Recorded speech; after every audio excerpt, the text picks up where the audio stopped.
Authenticate की बात कर रहे हो, केजरीवाल क्यों बोलते थे केजरीवाल? मैं बताता रहा हूँ इस बहस में ये कि केजरीवाल तेरा और मोदी मेरा तो पूरी रात कर लेना, बहस कुछ निष्कर्ष निकल जाए। कोई दिक्कत नहीं भाई, बहस का मतलब क्या है? बहस का मतलब ये है, बहस का मतलब तथ्य पे बात करो। सीएजी रिपोर्ट को आज आप सामने, अरे ये कह रहे सीएजी की ऑडिट का जो है ना ऑथेंटिकेट ही नहीं मान रहे हैं, बोलने नहीं देते। एक देश के मेंटोर करके योजना चलाई थी केजरीवाल ने, ठीक है। पहली बात तो ये आम आदमी पार्टी नहीं है, ये प्रचार आदमी पार्टी है। एक योजना चलाई थी देश के मेंटोर, ठीक है बड़े भाई। 1,90,000 टोटल कॉस्ट आनी थी उस योजना के लिए, जिसका प्रचार 27 करोड़ 90 लाख में किया है। एक बारी इसमें ही पूछ लीजिए, ये प्रचार आदमी पार्टी है। आप रात दिन जर्नलिज्म कर रहे हैं, आपने एक फर्क देखा होगा बीजेपी सपोर्टर्स और नॉन बीजेपी सपोर्टर्स में। क्या देखा होगा मेरे भाई बताएंगे सब।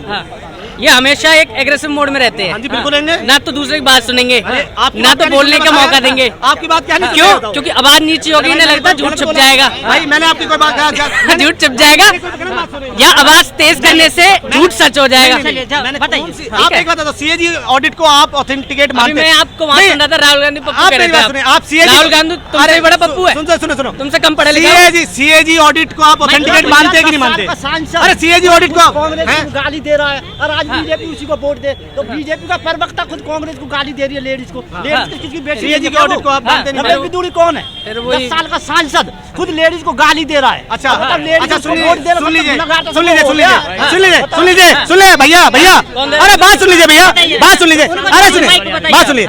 ये बात कर रहे हैं कि सीएम रमेश बिदूड़ी ने ऑन कैमरा माफी मांगी है कि भाई मैं मानता हूं कि मेरी बात से अगर कोई आहत हुआ है तो उस चीज के लिए मैं माफी मांगता हूं। अब मुझे एक बात बताओ, सुनो, अब एक बात बताओ, जो उत्तम नगर से विधायक, मैं 3-4 ले रहा हूँ ना, सुन लीजिएगा बड़े भाई, मैं तथ्यों पे बात कर रहा हूँ। आप जिस हिसाब से कह रहे हो ना, पढ़े लिखे आप भी हो, सुनिए मेरी बात को। उत्तम नगर से विधायक है नरेश बालियान जी, जिन पे मकोका लगी है, ठीक है। वो अभी आपने 4-5 महीने पहले सुना होगा, जो कहते थे कि 6 महीने रुक जाओ, दिल्ली की सड़कें हेमा मालिनी की गाल पे बना देंगे। तो मैं ये कह रहा हूँ कि महिला, हेमा मालिनी महिला नहीं है, चलिए ठीक है, दूसरी महिला पे आते हैं। अब स्वाति मालीवाल जो इनकी राज्यसभा सांसद, ठीक है, उनको इनके घर पे मुख्यमंत्री आवास पे बुला के वहां पे उसके साथ हाथापाई होती है, बदतमीजी होती है। तो क्या स्वाति मालीवाल महिला नहीं थी? चलिए ठीक है, वो भी महिला नहीं थी, चलिए ठीक है। तीसरी, जब एक केजरीवाल जी खुद तो मुख्यमंत्री बन नहीं सकते, और जो मौजूदा महिला ही तो है ना, आतिशी भी तो महिला है, अब उनको यदि टेम्परेरी मुख्यमंत्री कहा जाता है तो ये महिलाओं का अपमान नहीं है, वो भी महिला नहीं है।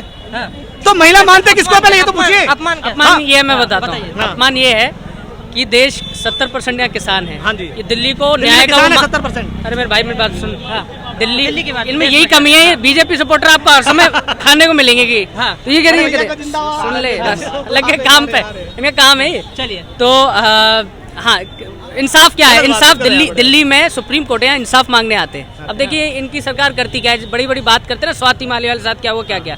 तुमने देश की ओलंपिक मेडलिस्ट के साथ क्या किया यार? दिल्ली पुलिस ने किसके हाथ क्या किया? अरे वो जांच का विषय है, वो प्रायोगिक था जी मामा, वो जांच का विषय। भाई सुनो भाई, प्रयोग किया हुआ पढ़े लिखे, सुनो इनके वहाँ पे 4 बच्चे किसान आए, किसानों के साथ क्या किया?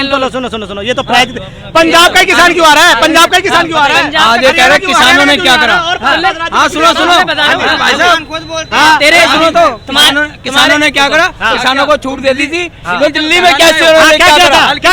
यही लाल किला था, ये बांग्लादेशी इन जैसों के पास आके रहेंगे, और ये पक्की बात है, ये पक्की बात है। बीजेपी सपोर्टर ये होते हैं, बीजेपी नहीं भाई, झाड़ू वाला लोग दिल से ध्यान से बीजेपी का नहीं, मगर जो हमारा देश है ना यार, उसके लिए मैं अरे नहीं, जरूरत नहीं। सुनिए, आप महिला किसको मानते हैं? महिला